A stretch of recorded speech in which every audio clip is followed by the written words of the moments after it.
세 가지 원칙을 지키면 여러분의 독서 그리고 독서 이후의 삶은 분명히 나아질 겁니다. 제가 마음대로 정한 원칙이 아니고요. 에밀 파게라든지 샤를 단치, 애들러, 반도렌 그리고 이어령에 이르기까지 이런 인문학자들의 책을 통해서 제가 나름대로 조사하고 조립한 원칙들입니다. 오늘 이 영상 끝까지 보시고 이 원칙대로 한번 실천해 보세요. 분명히 여러분의 독서가 더 나아질 겁니다. 네, 안녕하세요. 부깅의 호스트 검색달입니다. 오늘은 제가 여러분들한테 독서의 3원칙을 말씀드릴까 해요. 사실 독서의 원칙이 어디 있냐, 그냥 책만 읽으면 되는 거 아니냐 하실 수 있어요. 근데 분명히 더 나은 독서를 위한 방법은 존재합니다. 제가 하는 말은 아니고요. 여러 가지 독서 관련된 책들을 통해서 거기 나온 정보들을 조합하고 취합해서 제가 한번 만들어 본 3대 원칙입니다. 이 원칙을 지키면서 책을 읽고 나서는 책 내용이 조금 더 명확해지고 또렷해지는 그런 경험을 저는 했어요. 그럼 제가 바로 지금부터 알려드릴게요. 첫 번째 원칙은 느리게 읽기입니다. 제가 한 10년 전쯤에 제주도로 여행을 간 적이 있어요. 그때 혼자 제주도에서 오토바이를 빌려서 이제 제주도를 이렇게 왼쪽에서 오른쪽으로 이렇게 서쪽에서 동쪽으로 크게 일주를 한 적이 있는데, 첫날 게스트하우스에서 사장님께서 저한테 해주신 말이 있습니다. 제주도 여행은 차보다는 오토바이로, 오토바이보다는 자전거로, 자전거보단 두 발로 하는 게 좋다. 그러니까 제주도의 풍경, 경치 그리고 그 분위기를 만끽하기 위해서는 조금 천천히 여행하는 게 좋다는 말이었는데요. 독서도 마찬가지더라고요.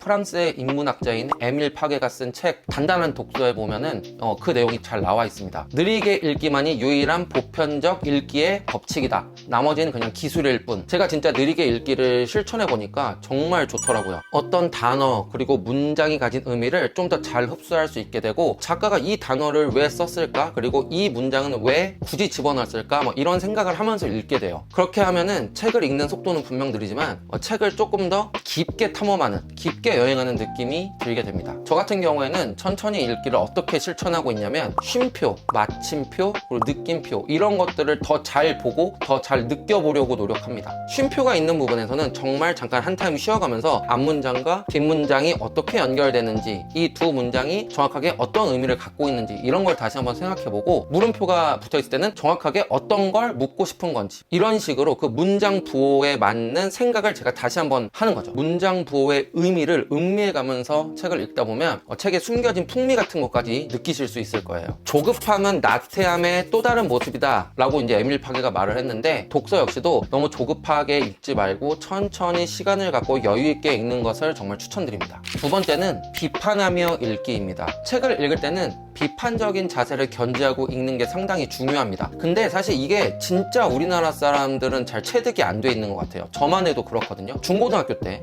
저는 정말 오래전이긴 한데 중고등학교 때 수업을 듣다 보면 그 누구도 질문을 하질 않았어요. 그냥 선생님이 말하는 거를 빠르게 외우기 위해서 노력한 게 다였죠. 그러다 보니까 왜? 라는 질문을 해야 할 시기가 아예 없었어요. 그래서 그런지 책을 읽을 때도 왜? 라는 질문을 그렇게 많이 하지 않았던 것 같아요. 저만 해도요. 책에 나온 내용을 그대로 있는 그대로 받아들이기 바빴었죠. 근데 이게 진짜 별로 안 좋다고 하더라고요. 애들러와 반 도렌이 쓴 책이 있습니다. 생각을 넓혀주는 독서법이라는 책인데요. 이 책에는 독서의 4가지 단계가 나옵니다. 초급 독서, 점검 독서, 분석 독서, 종합 독서. 이 중에서 이 4번째 종합 독서가 가장 고급 독서인데, 이거는 같은 주제에 대한 책 여러 권을 읽고 서로 비교하고 대조하고 이런 식으로 읽는 건데, 이건 약간 논문 쓸 때나 연구할 때 많이 쓰는 방법이고요. 우리 같은 일반 독자들은 3단계 분석 독서면 충분합니다. 분석 독서가 뭐냐면 한마디로 비판적으로 읽으라는 소리예요. 약간 오해하시는 분들이 있을 수 있는데, 비판적으로 읽으라는 거는 책 내용을 부정하라는 소리가 절대 아닙니다. 저자의 주장을 무조건적으로 받아들이지 말고 다양한 각도에서 한번 바라보고 거기에 대해서 질문하고 분석해 보라는 거죠. 저 같은 경우에는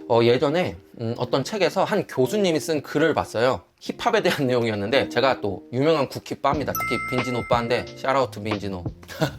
어쨌든 제가 힙합을 되게 좋아하는데, 그 교수님이 힙합에 대해서 이런 식으로 얘기를 한 적이 있어요. 공연할 때 머리에 후드를 뒤집어 쓰는 이유가, 어린 시절에 자신만의 공간을 가져보지 못했던 뮤지션들이 나만의 공간을 만들기 위해서 후드를 뒤집어 쓴다, 이런 식의 얘기를 했었는데, 어떠신가요? 이 얘기가. 저는 이 얘기가 별로 그렇게 와닿지 않았어요. 무조건적으로 수용하기엔 너무 아닌 것 같은데 라는 생각이 많이 들었던 거죠. 뭐 이런 식으로 생각하는 게 바로 비판적 읽기입니다. 이런 비판적 읽기는 마치 작가와 대담하는 것 같은 느낌을 줄 수가 있어요. 그리고 뿐만 아니라 내가 이 책에 대해서 이상한 점을 질문을 했을 때 그 질문에 대한 답을 누가 해주겠어요? 책이 합니까? 아니죠. 제가 합니다. 내가 묻고 내가 답하는 이런 자문자답이 계속돼서 이어지다 보면 책에 대한 이해도가 더 깊어지고 머릿속에 오래 남겨야 될 부분과 그렇지 않은 부분을 자연스럽게 나눌 수도 있어요. 그렇기 때문에 이 비판적으로 읽기, 질문하며 읽기는 독서에서 정말 중요한 하나의 원칙이 됩니다. 세 번째는 함께 읽기입니다. 그러니까 토론하면서 읽기죠. 최고의 아이디어는 대화에서 나온다.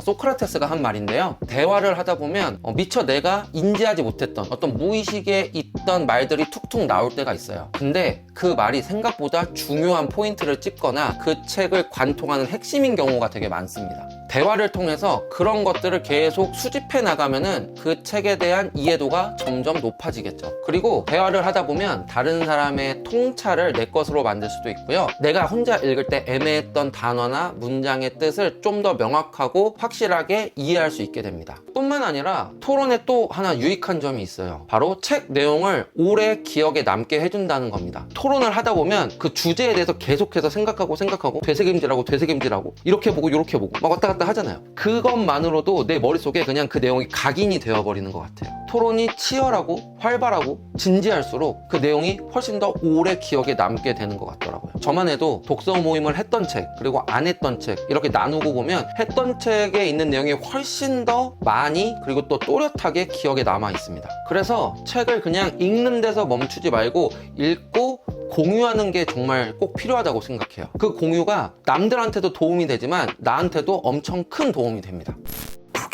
네, 오늘은 이렇게 독서의 3개의 원칙에 대해서 말씀드려 봤는데요. 사실 독서라는 게 쉬우면서도 되게 어려운 취미인 것 같아요. 그렇기 때문에 독서를 조금 더 효율적으로 하는 방법은 계속해서 자신이 발전시켜 나가야 된다고 생각을 하거든요. 저 같은 경우에는 이 3원칙을 통해서 제 독서를 꽤 나름 발전시켰다고 생각을 합니다. 물론 제가 오늘 말씀드리는 원칙이 무조건 정답이란 말은 절대 아닙니다. 각자만의 독서법이 있는 분들이라면 그 독서법을 잘 유지해서 꾸준히 실천하시기를 바라고요.